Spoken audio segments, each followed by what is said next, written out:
Stories are like air. We can't do without them.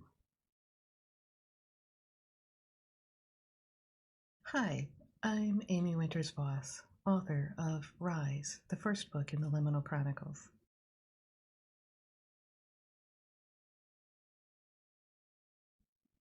Beyond the short stories and fan fiction I'd written as a kid, a year after my trip to Japan, which was in October of 2017, I was on the plane to Seattle. I was trying to fend off the jitters for the basic conversation level JLPT, Japanese Language Proficiency Test.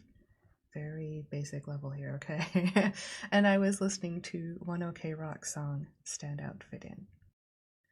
I remember all too well what it was like to be on the outside when I was a kid, to be different. So the story bubbled up from inside and I began writing. I also wrote out of an excuse to dig deeper into the culture and to deal with the growing desire to return to Japan. If I couldn't visit in person, I could visit via story. Not only did I research more about Japan, but I had to take the time to learn to write well, to world build, and to write a book-length story. Very different from what I had written before.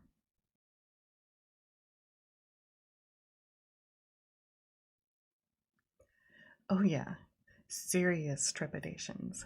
I am not Japanese. But Rise is set in a land and a culture I have come to love just as much as my own. I did a ton of research. I watched a lot of interviews, I read historic and police papers, and I asked a lot of my Japanese friends a ton of questions.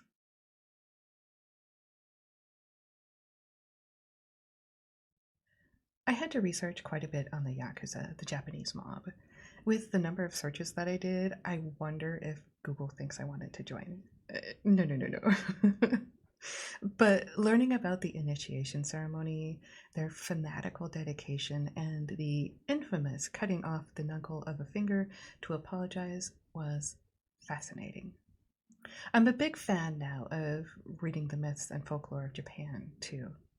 And I also got to learn about Yoshida Shoin.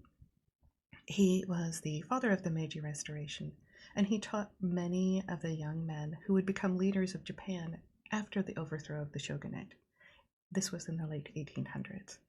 These men would lead the country to modernize at such a rapid rate that the West had to recognize Japan as a powerful nation that couldn't become a colony like India had. And Yoshida Shoin, he was quite the character.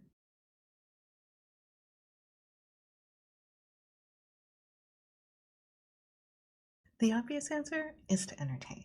But for me, it's more than that. I want to write an uplifting story. There's enough hurt in the world, and I read for escape. I can't be alone in that, can I?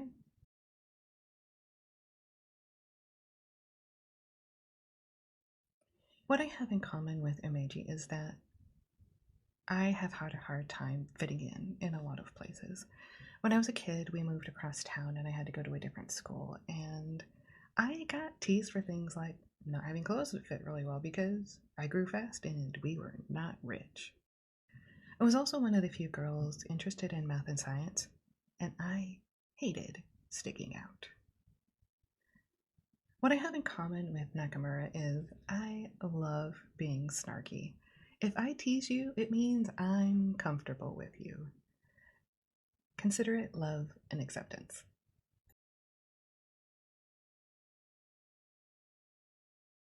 When my husband and I were in college, we lived against a forested hill, and that winter a family of foxes made their den there, and we loved watching their antics as they hunted. In the spring, we got to see the kids poking out of the den, and it was a delight.